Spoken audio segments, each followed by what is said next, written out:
আজকে ব্রেকফাস্টে করছি এই যে ছোলা সেদ্ধ করে এটাকে হালকা তেলে নেড়ে এর সাথে মুড়ি মিশিয়ে সামান্য চানাচুর মিশিয়ে এটা খেতে খুব ভালো লাগে।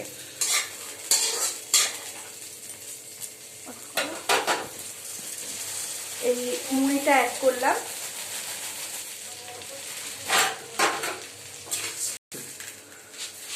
আর দিচ্ছি চানাচুর সামান্য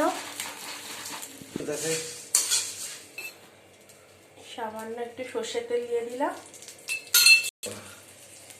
সামান্য বিট নুন,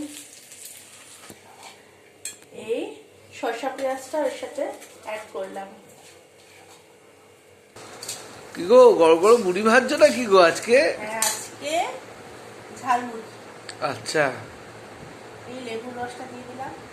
হ্যাঁ, স্বাদ আর গন্ধ হবে, টকটক টেস্ট হবে আর গন্ধটাও সুন্দর হবে। এটা মা খেতে খুব ভালোবাসে। হ্যাঁ, আমার শাশুড়ি মা আমার হাতে এরকম ঝালমুড়ি খেতে খুব পছন্দ করে।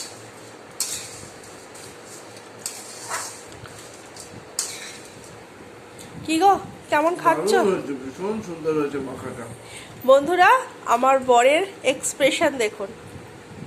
খুব ভালো হয়েছে মাখাটা, ভালো হয়েছে? খুব ভালো হয়েছে। আজ অনেকদিন পর এরকম ঝালমুড়ি মাখলাম। ঝালমুড়ি বা গরম মুড়ি যাই হোক বলে, খাও।